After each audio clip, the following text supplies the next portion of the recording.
L'histoire de la Roumanie commence il y a bien longtemps, avec un roi nommé Décébal et un empereur nommé Trajan. Décébal régnait sur la Dacie, une terre riche en or et en argent, située là où se trouve la Roumanie aujourd'hui. Les Romains, dirigés par l'empereur Trajan, convoitaient les richesses de la Dacie. Ils ont lancé 2 guerres féroces contre Décébal et ses braves guerriers. Finalement, en 106 après JC, les Romains conquirent la Dacie. L'empereur Trajan fit venir de nombreux Romains pour vivre dans cette nouvelle province. Ils construisirent des villes, des routes et des temples, laissant leur marque sur le territoire et ses habitants. Bien que la domination romaine ait pris fin en 271 après JC, l'héritage de leur langue, le latin, allait façonner à jamais le destin de la région. Les germes de la langue roumaine ont été semés à cette époque, reliant à jamais la Roumanie à son passé romain. Après le départ des Romains de Dacie, des vagues de peuples différents ont migré à travers la région. Des tribus germaniques, comme les Goths et les Gépides, ont franchi les montagnes des Carpates, à la recherche de nouvelles terres. Ils furent suivis par les Huns, de féroces guerriers des steppes asiatiques, menés par le redoutable Attila. Ces groupes ont laissé leur marque sur le territoire, mais aucun n'est resté de façon permanente. Au 7e siècle, une nouvelle force a émergé, les Slaves. Arrivés de l'Est, nous nous sommes installés dans la région, en interaction avec la population locale. Nous avons apporté notre propre langue et nos propres traditions, enrichissant encore le mélange culturel.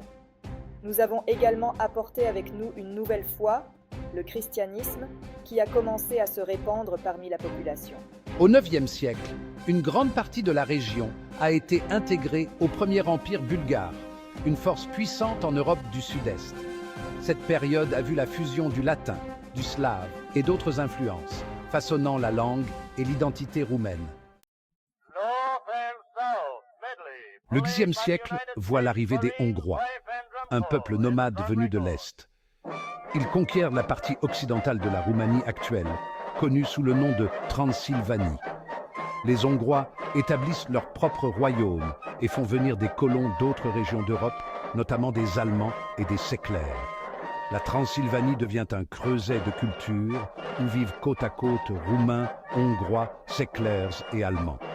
Au XIIIe siècle, les Coumans, un autre groupe nomade des steppes, déferlent sur la région. Ils marquent de leur empreinte la langue et la culture roumaine avant d'être absorbés par la population existante. Cette période de migration et d'échanges culturels consolide le caractère distinct de la Transylvanie, région façonnée par diverses influences. À l'aube du XIVe siècle, 2 événements importants se produisent qui vont façonner le destin du peuple roumain. Tout d'abord, le royaume de Hongrie, affaibli par des conflits internes et des menaces extérieures, relâche son emprise sur les régions orientales. C'est l'occasion pour les Roumains qui vivent dans ces régions. Ils aspirent à leur propre gouvernement et à leur indépendance. Saisissant l'occasion, 2 chefs puissants émergent, Basarab Ier en Valachie et Bogdan Ier en Moldavie. Ils mènent leur peuple dans des révoltes contre la domination hongroise, établissant finalement des principautés indépendantes. La Valachie, au sud des Carpates, et la Moldavie, à l'est, deviennent des phares de la culture et de l'identité roumaine. L'essor de l'Empire ottoman au XVe siècle jette une ombre sur l'Europe du Sud-Est. Les Ottomans, force de leurs puissantes armées, conquièrent de vastes territoires, dont les Balkans. La Valachie et la Moldavie se retrouvent confrontées à cette nouvelle menace. Alors que les Ottomans exigent des tribus et exercent leur influence, les principautés roumaines font preuve d'une résistance remarquable. Elles luttent courageusement contre les incursions ottomanes, avec des chefs comme Vlad Tepes, également connu sous le nom de Vlad l'Empaleur, devenant des légendes pour leur résistance. Malgré des périodes de suzeraineté ottomane, la Valachie et la Moldavie parviennent à conserver un certain degré d'autonomie, préservant leur langue, leur foi et leur identité culturelle. Les XVIIe et XVIIIe siècles sont marqués par un jeu de pouvoir complexe en Europe de l'Est. L'Empire ottoman, bien qu'encore puissant, commence à décliner. De nouveaux acteurs émergent, se disputant l'influence sur les principautés roumaines. Les Ottomans, cherchant à conserver le contrôle, nomment des familles grecques de Constantinople, connues sous le nom de Phanariotes, pour gouverner la Valachie et la Moldavie. Pendant ce temps, l'empire des Habsbourg, centré sur Vienne, étend ses territoires et intègre la Transylvanie à son royaume. Le XVIIIe siècle voit l'essor de la Russie comme grande puissance. L'intérêt de la Russie pour la région, motivé par des ambitions religieuses et géopolitiques, aura un impact significatif sur les principautés roumaines. Le XIXe siècle marque un tournant dans l'histoire de la Roumanie.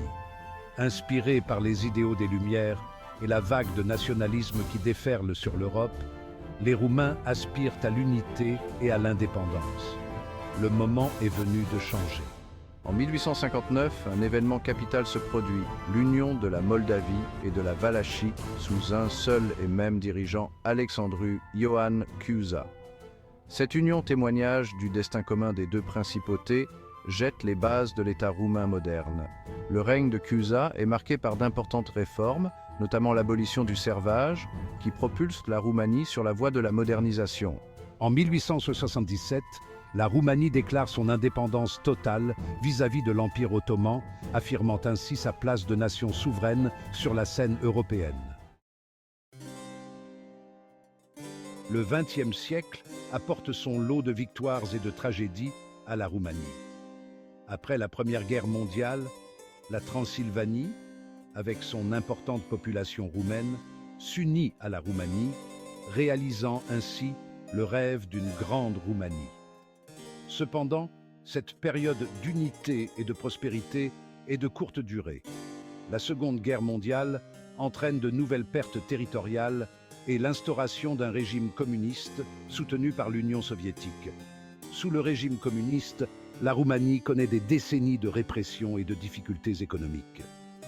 Le peuple roumain, cependant, n'a jamais perdu l'espoir de la liberté et de la démocratie.